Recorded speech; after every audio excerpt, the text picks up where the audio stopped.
Bonjour à tous et à toutes, j'espère que vous allez bien par la grâce de Dieu. Aujourd'hui, toute nouvelle vidéo. Nous allons aborder ensemble le thème suivant. Nous allons parler du jugement dernier concernant les non-chrétiens, donc tous ceux qui sont morts sans avoir Christ, ainsi que des chrétiens. Il faut savoir une chose avant de commencer la lecture de notre Bible, que chaque homme, peu importe son origine, peu importe sa religion, peu importe ses croyances, peu importe son niveau social, peu importe ses richesses, peu importe s'il exerce une autorité religieuse ou pas, chaque homme qui a vécu sur cette terre devra répondre face à Dieu. Même si tu es chrétien, il y aura un jugement pour toi. Mais contrairement aux non-chrétiens qui sont morts, le jugement que tu vas avoir ne sera pas en fonction de tes fautes, en fonction de tes péchés. Non, car ce jugement, tu en as été exempté. Pourquoi? Parce que si tu es chrétien, tu as accepté que Jésus-Christ a porté à la croix tous tes péchés.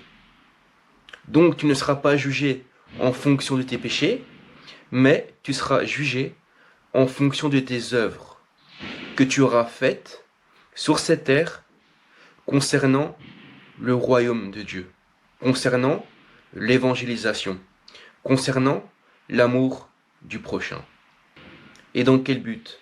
Dans le but d'avoir une juste récompense de tes œuvres que tu auras faites pour l'évangélisation, pour le ministère, pour Jésus, pour le royaume de Dieu. Commençons sans plus tarder dans la lecture dans Apocalypse, chapitre 20, versets 11 à 15. Là, nous allons aborder le thème du jugement pour les non-chrétiens, pour ceux et celles qui n'ont pas accepté que la colère de Dieu pour leurs fautes était tombée sur le Fils de Dieu à la croix, pour tous ceux qui ont rejeté le sacrifice de Jésus à la croix, qui avait pourtant pris sur lui toutes leurs fautes. Donc c'est important de prendre conscience de cela, que Dieu nous justifie gratuitement par le sacrifice de son Fils à la croix. Et tout ce que tu as à faire pour éviter ce jugement dernier, pour éviter que la colère de Dieu soit sur toi, tout ce que tu as à faire, c'est d'accepter le sacrifice de Jésus à la croix, qu'il est mort et qu'il a ressuscité pour le pardon de tes péchés, et de vivre ensuite une vie en corrélation avec les principes bibliques, avec les principes de Jésus. Amen. Puis je vis un grand trône blanc, et celui qui était assis dessus. La terre et le ciel s'enfuirent devant sa face, et il ne fut plus trouvé de place pour eux. Qui a écrit le livre de l'Apocalypse? C'est Jean. Jean, qui était proche de Jésus, dans une vision, Dieu s'est révélé à lui a donné l'Esprit Saint pour écrire ce livre de l'Apocalypse.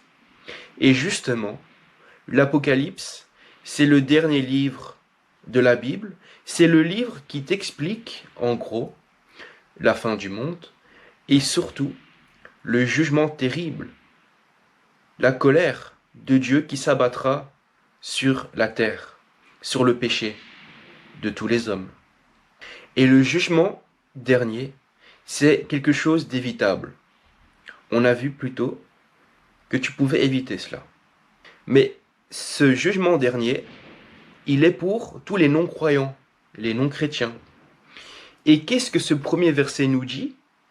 Que celui qui était assis sur le trône, la terre et le ciel s'enfuirent devant sa face, et il ne fut plus trouvé de place pour eux.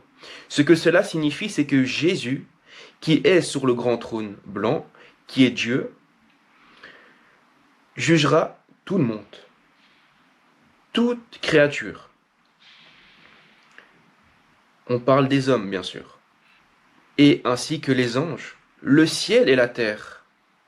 Dieu a jugé les anges qui se sont rebellés face à Dieu. Donc Dieu juge la terre, donc les hommes et les femmes, et Jésus juge les anges qui se sont rebellés avec Lucifer. Donc il faut prendre conscience de cela. C'est que le jugement de Dieu, à la base, n'était pas destiné aux hommes, mais était destiné aux démons, aux anges qui se sont rebellés en compagnie de Lucifer contre Dieu. Et la colère de Dieu, à la base, n'était pas destinée aux hommes, parce que quand Dieu a créé Adam, il a créé parfait, il a créé sans péché. Alors comment expliquer que Adam a péché? Tout simplement parce qu'il a désobéi à Dieu. Il a mangé le fruit défendu. Il a obéi au serpent au lieu d'obéir à Dieu. Et depuis la chute d'Adam, l'homme est sous l'influence de l'ennemi, est sous l'influence du malin. Et le but de l'ennemi, c'est que toi, comme moi, on renie Jésus, on renie Dieu, on vit une vie loin de Dieu, loin des principes bibliques, loin de l'amour du prochain, loin de la sainteté. Et le but du diable, c'est de t'emmener avec lui dans la condamnation, dans le jugement dernier. Mais tout cela, tu peux l'éviter, comme je l'ai dit plus tôt, en acceptant que Jésus-Christ est mort à la croix et qu'il a ressuscité pour le pardon de tes péchés. Et je vis les morts, les grands et les petits, qui se tenaient devant le trône. Des livres furent ouverts, et un autre livre fut ouvert, celui qui est le livre de vie. Et les morts furent jugés selon leurs œuvres, d'après ce qui est écrit dans ces livres. Donc, si tu as rejeté Dieu, il te jugera en fonction de tes péchés. Que tu sois riche ou pauvre, élevé socialement ou indifférent pour la société, tout homme qui a rejeté Christ passera en jugement pour leurs péchés. Des livres furent ouverts. Donc sache que toute ta vie est inscrite dans des livres. Et tu ne pourras rien cacher à Dieu. Donc c'est important de prendre conscience de cela. Tu peux cacher tes projets aux hommes, mais à Dieu, on ne sait rien lui cacher. Tu peux échapper à la justice des hommes. Tu peux t'en sortir sur terre, mais tôt ou tard, tu seras confronté à la mort et au jugement de Dieu. Et Dieu te demandera des comptes. Donc c'est important de prendre conscience de cela. La mer rendit les morts qui étaient en elle. La mort et le séjour des morts rendirent les morts qui étaient en eux. Et chacun fut jugé selon ses œuvres. Tu seras jugé en fonction de tes œuvres, non pas en fonction de ton voisin, ni de ton pasteur, ni de ton père. Non, tu seras jugé conformément à tes œuvres. Tu seras seul face à Dieu. Et tu devras répondre de toutes tes fautes. C'est Dieu qui t'a créé. C'est Dieu qui t'a donné la vie. C'est Dieu qui t'a béni. Même si tu es athée, toute bénédiction vient de Dieu. Alors pourquoi le mal sur terre? Je reconnais qu'il y a du problème sur terre. Mais à la base, Dieu a créé Adam et Ève. Parfait.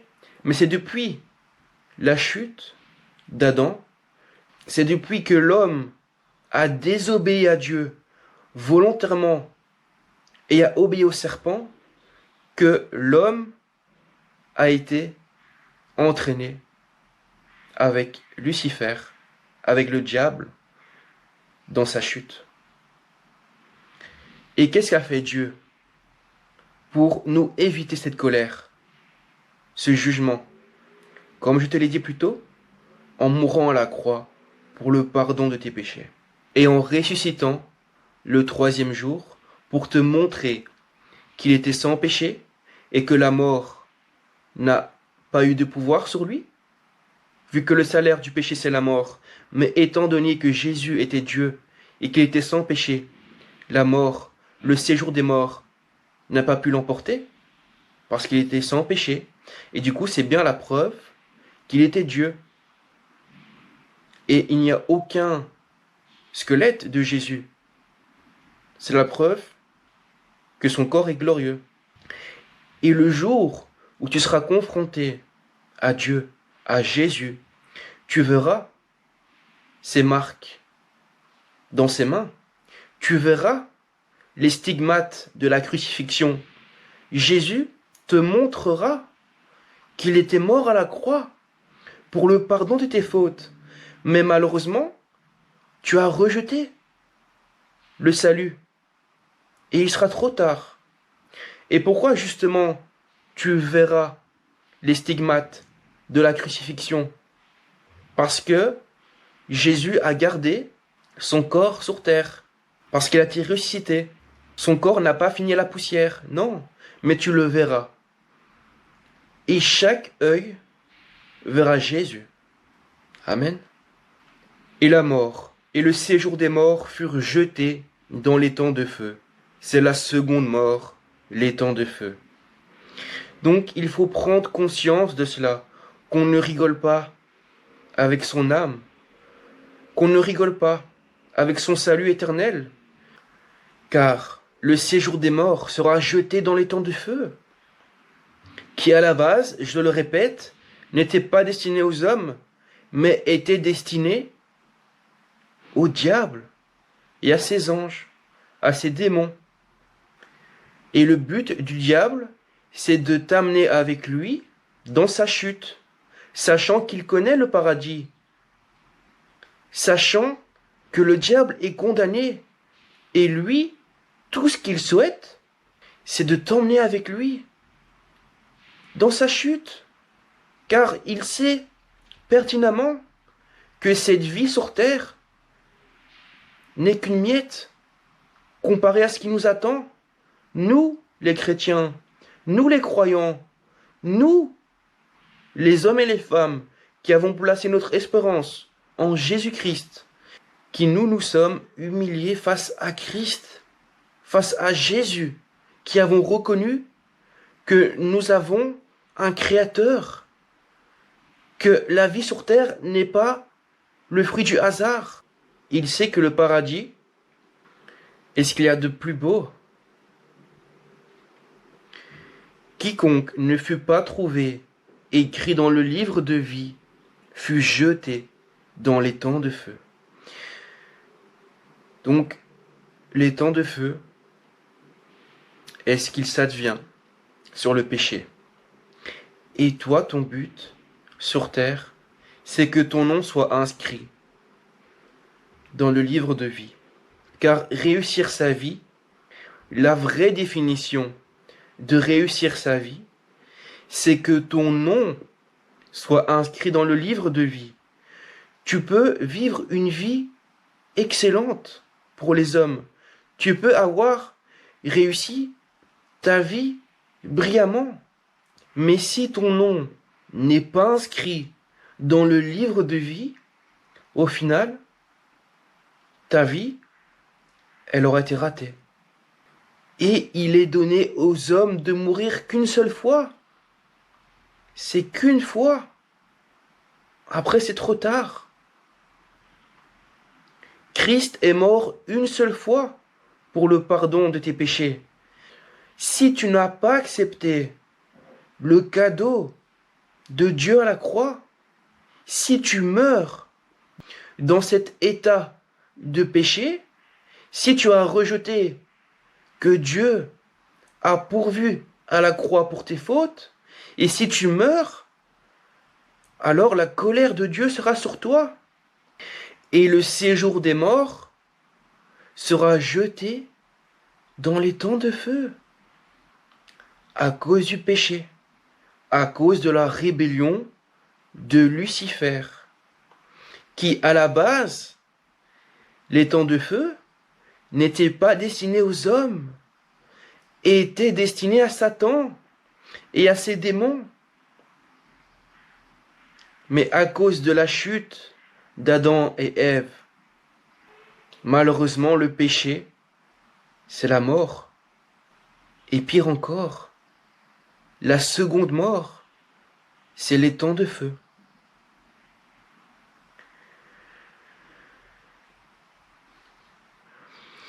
Maintenant, nous allons aborder le thème du jugement pour les chrétiens, cette fois-ci. Dans la première partie, nous avons vu le jugement dernier pour, malheureusement, toutes les femmes et tous les hommes qui ont rejeté Christ, qui ont vécu sur terre une vie loin de l'évangile, loin de l'amour de Dieu.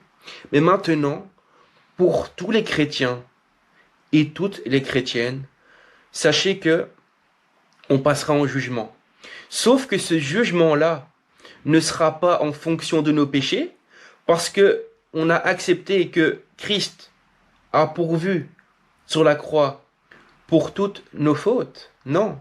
Le jugement de Dieu que nous allons aborder maintenant, c'est en fonction de tes œuvres que tu auras fait ou faites pour le royaume de Dieu, pour l'évangélisation, pour le ministère. Car le plus important pour un chrétien, pour un évangéliste, c'est de proclamer la bonne nouvelle. C'est de faire connaître la volonté de Dieu aux païens, aux non-croyants. Car tu les aimes, tu aimes ton prochain. Et aimer son prochain, si justement tu as la connaissance divine, tu as la connaissance que Jésus-Christ a pourvu à la croix pour le pardon de tes péchés, si justement tu as cette connaissance et que tu ne la partages pas autour de toi, est-ce que cela c'est aimer son prochain? Non. Parce que si tu as la foi en la Bible, si tu as la foi que ce qui est inscrit dans cette Bible est vrai et véridique, et que tu sais que le salaire du péché c'est la mort, et que après ta mort, si tu as rejeté Christ, si tu n'étais pas réconcilié avec Dieu, il y aura un jugement terrible. Mais si toi tu as cette connaissance divine, si tu connais la bonne nouvelle, l'évangile, et que tu la partages à l'individu, même si ça te coûte du temps, même si ça te coûte de montrer ta tête, par exemple sur YouTube, même si ça te coûte de recevoir du refus, de recevoir des moqueries, ce n'est pas grave, parce que tu l'auras fait par amour. Tu l'auras fait pour un but. Et l'épanouissement que chaque homme devrait trouver, c'est en faisant la volonté de Dieu.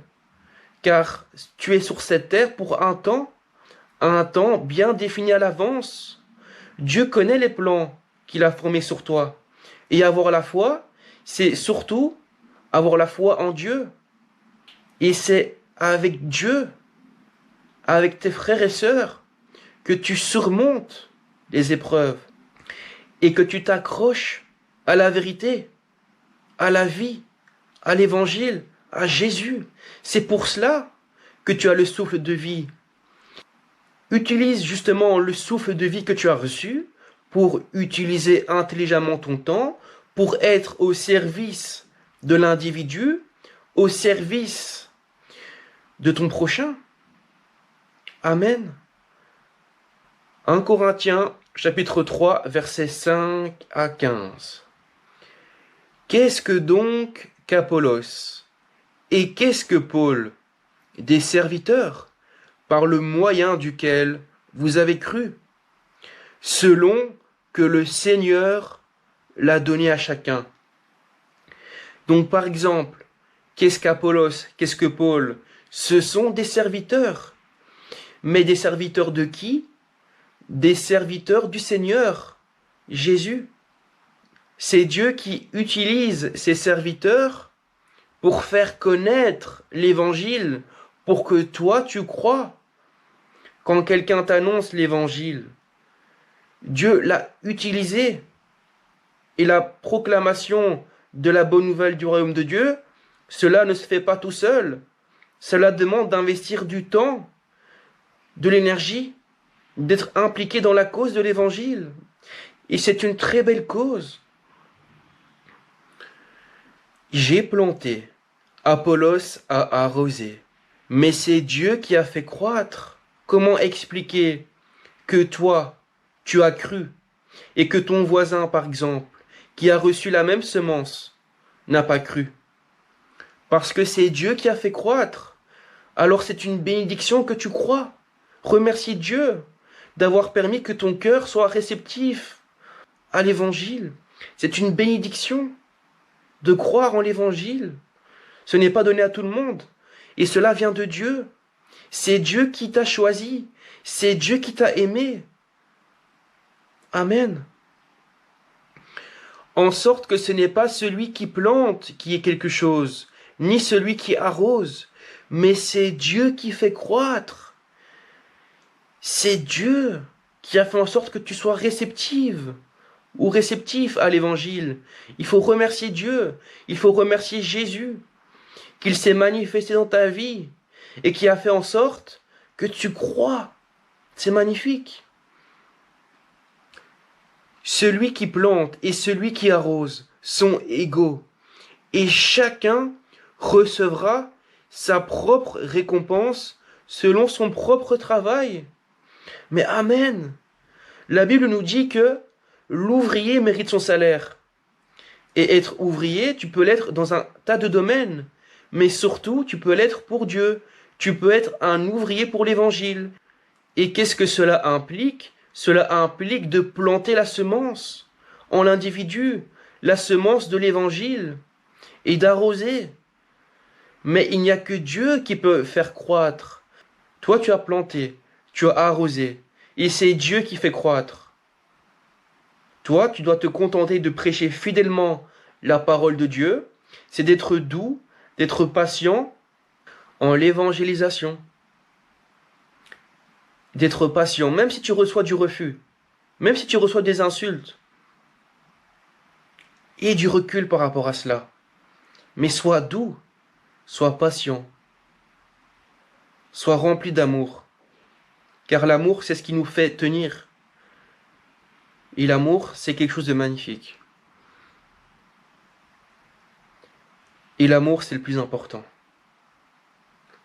Et tu recevras une récompense selon ton propre travail. Tu seras récompensé au fruit de tes œuvres, pour le ministère, pour l'évangélisation. Tu recevras une récompense à la hauteur de ton travail.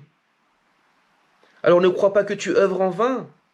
Non, Dieu te récompensera, car l'ouvrier mérite son salaire. Mais cela ne se fera pas tout seul. Tu devras impliquer du temps, de la patience. Tu devras consacrer ta vie dans l'évangélisation, dans l'amour du prochain, faire connaître l'évangile au monde. Et c'est en travaillant. Cela ne se fera pas tout seul. Tu peux prier, oui. Tu peux jeûner, oui. Mais c'est en sortant de sa zone de confort, c'est en allant vers les autres, en prenant des risques, que tu permets de faire connaître l'évangile. Cela demande de prendre du temps pour Dieu. Car nous sommes ouvriers avec Dieu. Vous êtes le champ de Dieu, l'édifice de Dieu. Tu es ouvrier avec Dieu. Amen. Selon la grâce de Dieu qui m'a été donnée, j'ai posé le fondement comme un sage architecte, et un autre bâtit dessus. Mais que chacun prenne garde à la manière dont il bâtit dessus. Vouloir évangéliser, vouloir être un ouvrier de Dieu, c'est quelque chose d'honorable, mais fais attention de la manière dont tu opères. Fais attention de ce que tu vas dire. Si cela concerne Dieu, si cela concerne l'Évangile, fais attention, de ne pas dire des propos qui sont en désaccord avec ta foi. Non, car tu seras jugé plus sévèrement si tu mens sur la Bible, si tu mens sur les versets, si tu tords le sens des versets, si tu modifies certains passages pour ton intérêt. Sache que c'est très grave. On ne se moque pas de Dieu. Avoir cette connaissance, cela implique des hautes responsabilités. Donc c'est important de prendre conscience de cela. Que tu ne peux pas dire n'importe quoi sur Dieu, sur l'Évangile. Que tu dois instruire fidèlement à ce qui est écrit dans ce livre de la Bible. Que tu ne places pas tes intérêts avant ceux de Dieu, mais que tu places l'amour du prochain, l'amour de l'Évangile, avant tout confort, même si cela te coûte. C'est important de prêcher fidèlement la parole. Même si tu perds des amis, tu dois être parfait quand tu prêches l'Évangile. Ne pas t'égarer dans des débats de mots, dans des querelles, de sens de versets, non. Mais sois justement accompagné par la prière, par la sainteté, par l'Esprit Saint, et Dieu te donnera l'assurance, par la méditation de la Bible. Cultive ton esprit de bonnes choses. Cultive ton esprit, ton âme, de méditation de la Bible, de sainteté. Connecte-toi avec Dieu par la prière, par une vie de sainteté, par une vie d'amour proche de ton prochain. Fais-lui connaître l'Évangile, fais-lui connaître l'amour de Dieu à la croix. Car personne ne peut poser un autre fondement que celui qui a été posé, à savoir Jésus-Christ. C'est Jésus-Christ qui doit être prêché. Jésus-Christ, Christ signifie sauveur. Jésus sauveur.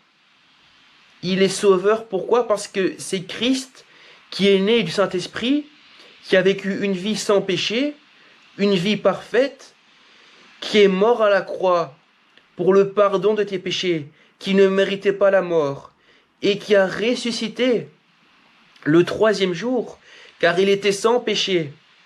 Et c'était Dieu. C'était le Fils de Dieu. C'est cela que tu dois prêcher. C'est un Jésus, oui, mais un Jésus Fils de Dieu, un Jésus sauveur, un Jésus sans péché, un Jésus qui est mort à la croix et qui a ressuscité. C'est ce Jésus-là que tu dois prêcher. Amen. Or, si quelqu'un bâtit sur ce fondement avec de l'or et de l'argent, des pierres précieuses, du bois, du foin, du chaume, l'œuvre de chacun sera manifestée. Ton œuvre passera en jugement. Fais attention de la manière dont tu évangélises, qu'elle soit en accord avec Dieu, que tes mots soient en corrélation avec Christ. Tu es chargé de quoi si tu es un évangéliste? Tu es chargé d'instruire les païens. Oui, mais les païens dans la foi, dans l'amour, dans la vérité. Ne pas placer tes intérêts avant ceux de Christ, avant ceux de Dieu, non. Mais placer les intérêts de Dieu, les intérêts de l'Évangile avant les tiens. De prêcher fidèlement la parole de Dieu, de s'accrocher aux versets, expliquer dans leur contexte, expliquer avec l'Esprit Saint. C'est très important. Et ne pas exprimer des versets hors contexte. Non, mais faire attention de cela. Du sens des versets, bien expliqués dans leur contexte. C'est très important le contexte.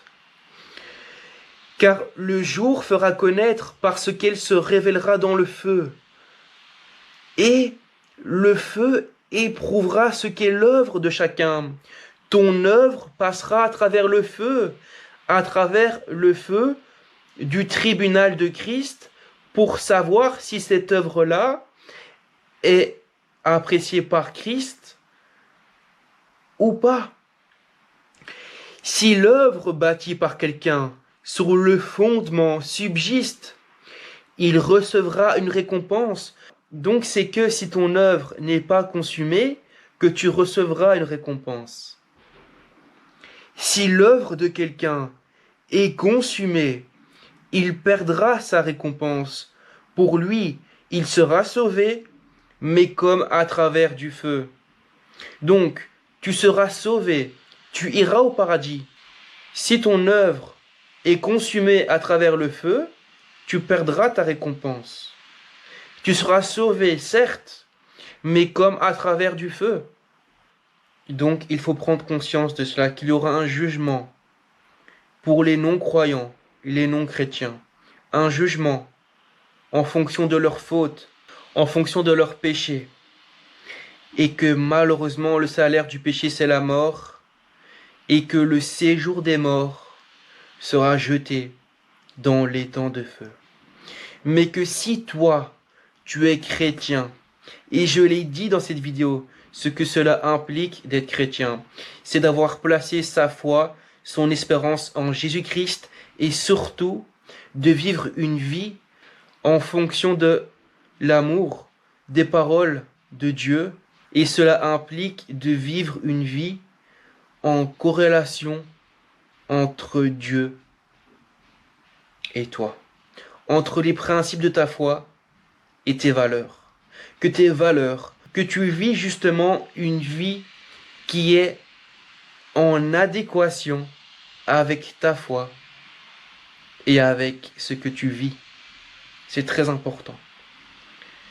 Car Dieu jugera tes pensées. Et si jamais tu es en désaccord avec ton frère, si tu es dans une période de tension, c'est très important d'être en paix avec Dieu. Et pour être en paix avec Dieu, c'est en étant en paix avec les hommes. Car tout conflit ne provient pas de Dieu, mais provient du diable. Et le diable, ce qui cherche partout, les moyens, c'est de te décourager. C'est de te dévier de la foi. C'est de te dévier de tes frères et sœurs. C'est de te dévier de l'évangile. Et si tu es chrétien, c'est de te faire abandonner Christ. Par les préoccupations de la vie, par les conflits, par les tensions. Non. Mais c'est en vivant une vie accrochée à la parole, accrochée à l'amour du prochain, accrochée à la volonté de Dieu. Comment est-ce que Jésus réagirait? Quelle est la volonté de Jésus sur cette situation? Qu'est-ce que Jésus penserait de cette situation? C'est cela que tu dois te poser comme question.